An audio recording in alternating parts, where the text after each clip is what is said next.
అన్న గారి నాయకత్వం, బీజేపీ నాయకుల కార్యకర్తల ఐక్యత.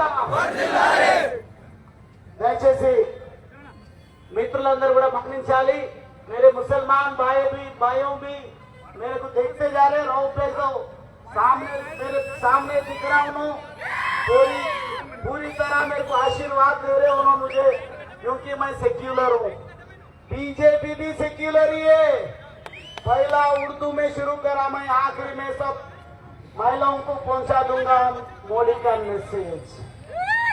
ముసల్మాన్ అక్క చెల్లెల వరకు తీసుకుపోతాం మోడీ గారు ఏం చేసిండ్రు.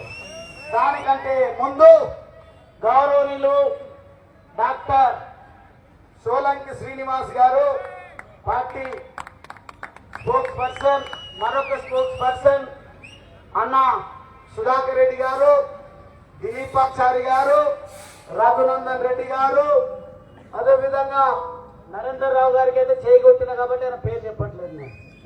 అదే విధంగా తమ్ముడు బాలాజీ గారు, అదే విధంగా తమ్ముడు శంకర్ మాదిగ గారు, అదే విధంగా అన్ని మండలాల ప్రెసిడెంట్లు, జిల్లా పార్టీకి సంబంధించినటువంటి నాయకులందరూ, యువ మోర్చా నాయకులు, దళిత మోర్చా నాయకులు, మహిళా మోర్చా నాయకురాళ్ళు, అదే విధంగా జానకి గారు, ఈ కార్యక్రమం ఇంత దిగ్విజయం కావడానికి కారకుడైనటువంటి మరో తమ్ముడు మహేందర్ గారు, నాతో పాటుగా చాలా మంది బ్రోకర్లు, దళారులు, స్వార్థపరులు, సమైక్యవాదులు, నన్ను మోసం చేసినటువంటి వాళ్ళు, ఏదో మేము సాధిస్తాం, అందరినీ ఆపేస్తాం, కట్టడి చేస్తామంటే కట్టలు తెంచుకొని నా పైన ప్రేమను ప్రదర్శిస్తూ నిస్వార్థంగా కలిగినటువంటి యువ తమ్ముళ్ళందరూ పేరు చెప్పలేదు. యువ తమ్ముళ్లకు, మీడియా సోదరులకు, పోలీస్ శాఖ వారికి ఒక కొంత సౌండ్ ఎక్కువ వస్తుంది, సౌండ్ తక్కువ వచ్చిందే బాగుండే మున్సిపల్ వాళ్ళ గురించి చెప్పినప్పుడు. మున్సిపల్ వాళ్ళకు ఎందుకంటే వాళ్ళు మొత్తం తీసేయలేకపోయారు, కాంగ్రెస్ పార్టీ కంట్రోల్ చేస్తుంది కాబట్టి మొత్తం తీయాల్సి ఉండే. నేనున్నప్పుడైతే మీకు అందరికి కూడా తెలుసు, మొత్తం ఏ రోజు కూడా ఫ్లెక్సీల ఆనవాయితీ తెచ్చిందే నేను. అవునా కాదా? ఫ్లెక్సీలు వద్దు, ప్లాస్టిక్ ను నివారిద్దామంటే ఆపేసిన. కానీ ఈరోజు ఏం చేస్తున్నారు? ఇతర పార్టీల నాయకులు, కార్యకర్తలు ఎవరైనా ఫ్లెక్సీలు కట్టుకుంటే 10 నిమిషాల్లో తీసేస్తారు, గంట వ్యవధిలో తీసేస్తాం. కాంగ్రెస్ వాళ్ళు కట్టుకుంటే శాశ్వతంగా అట్లనే వేలాడుతున్నాయి. కానీ ఎవరు కూడా వాటిని తొలగించే సాహసం చేస్తలేదు. కారణం ఏంటంటే ఈరోజు తెలంగాణ విమోచన దినం కాబట్టి గుర్తు చేస్తా ఉన్నా. ఆ రోజు రజాకారులు మనల్ని చిత్రహింసలు పెడితే ఈ రోజు ఉన్నటువంటి కాంగ్రెస్ గూండాలు, కాంగ్రెస్ రౌడీలు, కాంగ్రెస్ పనికి రాని నాయకత్వం మన పైన దాడులు చేయడము, అధికారులను ట్రాన్స్ఫర్లు చేయడం చేస్తా ఉన్నారు. కాబట్టి తీసేయడానికి సాహసం చేస్తలేరు మున్సిపల్ వాళ్ళు కూడా. కానీ ఈ రోజు సూచన ప్లస్ హెచ్చరికతోనే నా ప్రసంగాన్ని మొదలు పెడతా ఉన్నా. ఒకవేళ ఇప్పటి వరకు ఉన్నటువంటి ఆనవాయితీకి స్వస్తి చెప్పి అందరం ఒకే పద్ధతిలో కూర్చుందాము, మాట్లాడుకుందాం అంటే మున్సిపాలిటీలో ఒక మీటింగ్ పెట్టండి, టౌన్ ఎట్లా కాపాడుకుందాం. అదే విధంగా ఇంకెక్కడైనా ఇన్స్పెక్షన్ బంగ్లా ఉంటది, అక్కడికి పిలవండి, అన్ని పార్టీల డెలిగేషన్ పిలవండి. అచ్చంపేట నియోజకవర్గంలో ఏ రకమైనటువంటి సాంప్రదాయం ఉండాలో అక్కడ చర్చించుకుందాం. కానీ ఇష్టారీతిలో ఒకరికి ఒక రకంగా న్యాయం, ఇంకొకరికి ఇంకో రకమైన న్యాయము అంటే చూస్తూ ఊరుకోవడానికి రక్తం, ఉడుకు రక్తంతో ఉన్నటువంటి కాషాయ సైనికులు సిద్ధంగా లేరు అని సందర్భంగా తెలియజేస్తా ఉన్నా.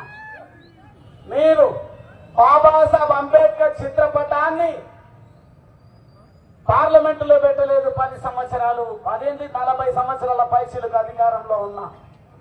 కానీ రాజ్యాంగం పైన, బాబాసాహెబ్ అంబేద్కర్ పైన గౌరవం కలిగినటువంటి, ప్రపంచం గర్విస్తున్నటువంటి నేడు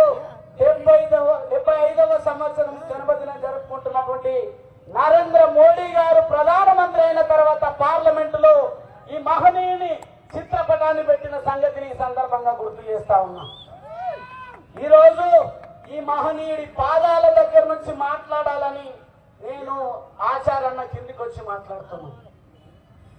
ఎందుకు మాట్లాడుతున్నామంటే ఆ మహనీయుడికి నిజమైనటువంటి గౌరవం ఇచ్చింది మేము. ఆ మహనీయుడు భారత రాజ్యాంగంలో ఆర్టికల్ 3ని పొందుపరిస్తే తెలంగాణ సమాజం వెలికి తీసింది. భారతీయ జనతా పార్టీ మద్దతు పలికింది కాబట్టి తెలంగాణ రాష్ట్రం ఏర్పాటయ్యింది. అదే మాదిరిగా ఎన్నో సంవత్సరాల నుండి జటిలమైనటువంటి సమస్య ఏబిసిడి వర్గీకరణకు కూడా మార్గం చూపించింది భారతీయ జనతా పార్టీ ప్రభుత్వం, నరేంద్ర మోడీ గారి నాయకత్వం. నేనేదో మాదిగ బిడ్డనని మాదిగ పక్షాన ఈరోజు మాట్లాడటం లేదు, ఒక నాయకుడిగా మాట్లాడుతా ఉన్నా. అందుకే ముస్లిం సోదరి మల్ల నుంచి మాట్లాడటం మొదలు పెట్టిన. త్రిపుల్ తలాక్ అనే విషయాన్ని ఎవరు కూడా ఆలోచన చేయలేదు. నేను ఎవరినో కించపరచడం కాదు, ఎవరి పర్సనల్ లాభం వ్యతిరేకించి మాట్లాడటం లేదు. ఎందుకంటే నేను న్యాయశాస్త్రం చదివిన. నేను న్యాయశాస్త్రం అంటే గౌరవం ఉంది, సమాజం అంటే గౌరవం ఉంది. కానీ ఈ రోజు భారత మాత ముద్దు బిడ్డగా నరేంద్ర మోడీ గారు భారతదేశంలో ఉన్న ప్రతి మహిళ నా తల్లి నా చెల్లి అని భావించి, కొందరైతే అందరు అంటలేదు, నేను ఏ మైకల్లో అంటున్నారో కొన్నిసార్లు త్రిపుల్ తలాక్ తలాక్ తలాక్ తలాక్ అంటే నా మహిళా మా సోదరి మళ్ళు ఇబ్బందులు పడుతూ ఉన్నారు. ఆ విషయాన్ని పరిగణలోకి తీసుకొని నరేంద్ర మోడీ గారి ప్రభుత్వం ఈరోజు అందరి మహిళలను సమదృష్టితో చూస్తా ఉంది. కాబట్టి ఎట్లా పెరిగినాయి అనుకుంటున్నారు ఓట్లు? మనకు మైనారిటీ సోదరి మనులు, మైనారిటీలో ఉన్నటువంటి విఘ్నత కలిగినటువంటి వాళ్ళందరూ కూడా ఇటువైపు చూడడం వల్ల మనకు ఓట్లు పెరుగుతూ వస్తా ఉన్నాయి, సీట్లు పెరుగుతా ఉన్నాయి. అబ్కీ బార్ 400 పార్ అని నినాదం ఇచ్చి ముందుకు పోతే ఇక్కడ మన రేవంత్ రెడ్డి గారు చెప్పినట్టుగా పనికిరాని హామీలు, పనికిరాని ఐక్యత, పనికిరాని అలయన్స్లు పెట్టుకొని 2 సార్లు అధికారం ఇచ్చినాం కదా నరేంద్ర మోడీ గారికి. ఇప్పుడు ఎందుకు అనంటే కొన్ని సీట్లు తగ్గొచ్చు, కానీ ఈరోజు లెవెల్ అయిపోయింది.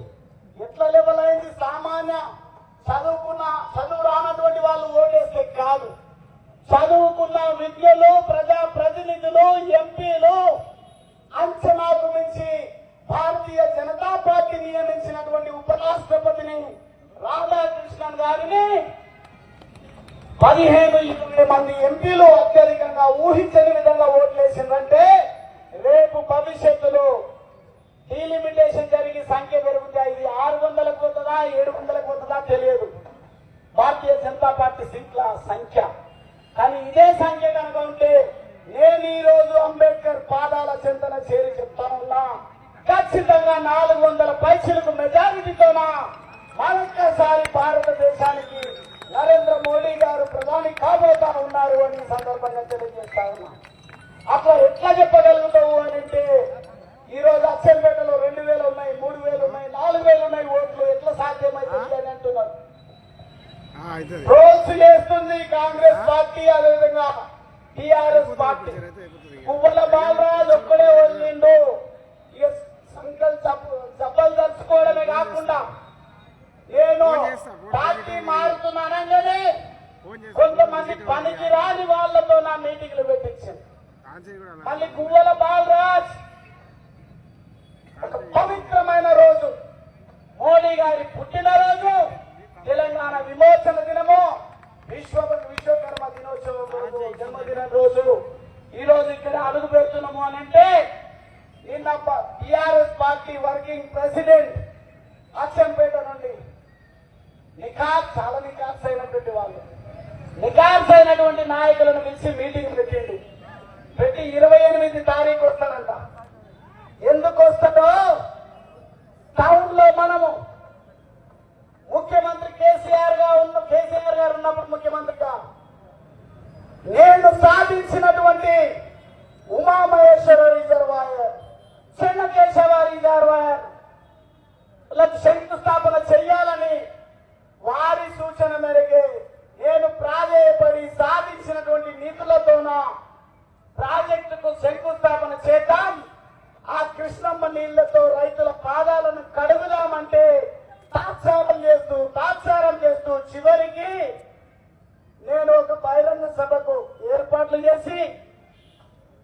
ముఖ్యమంత్రి రాలేకపోతున్నాడు.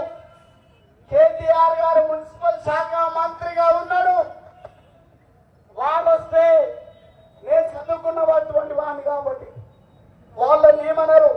కానీ 24 గంటలు నా అచ్చంపేట ప్రజల్లో ఉంటూ 24 గంటలు అచ్చంపేటలో ఉన్నటువంటి రాజకీయ పార్టీలతోన ఒక మంచి సోదరుడిలాగా మసలుకున్న నన్ను విమర్శిస్తారు అనే ఆలోచనతోన మున్సిపల్ పరిధిలో పైలాన్ నిర్మిస్తే కేటీఆర్ ఎందుకు రాలేదో మనం అందరం అడగాల్సినటువంటి అవసరం ఉంది. పునాది రాయి వేయడానికి భయం ఎందుకయింది అని అడుగుతా ఉన్నా. గువ్వల బాలరాజు ఓడిపోలేదు. గువ్వల బాలరాజును కుట్ర పూరితంగా ఓడించిందనడానికి కుట్ర చేసినటువంటి పనికి రాని వేదవలను పిలిచి మళ్ళీ మీటింగ్లు పెడుతున్నారు అంటేనే టిఆర్ఎస్ పార్టీలో వాయిస్ ఉన్నటువంటి పేదల పక్షం వహించేటువంటి వాళ్ళు ఉండకూడదు అని భావించారు. వాళ్ళ కాళ్ళ దగ్గర పడి ఉంటేనే అటువంటి వాళ్ళే ఎన్నికై రావాలని ఆలోచన చేసి కుట్రలు చేసి నన్ను ఓడించినా పసిగట్టకుండా నికాసుగా పార్టీ కార్యకర్తగా నేను ఎంపీగా నేను టికెట్ అడిగినా నాకు ఇవ్వకపోయినా ఎవరికి ఇచ్చినా హిందువులకు వ్యతిరేకం, ముస్లింలకు వ్యతిరేకం, ఒక్కొక్కసారి ఒక్కొక్క మాట మాట్లాడుకుంటూ స్కూల్ పిల్లలకు చదువులు చెప్పమంటే రాజకీయాలు చెప్పుకుంటూ కేవలం కులాల గురించే మాట్లాడుతూ వచ్చినటువంటి వాళ్లకు కూడా టికెట్ ఇస్తే పార్టీ నియమించిన అభ్యర్థి గెలుపు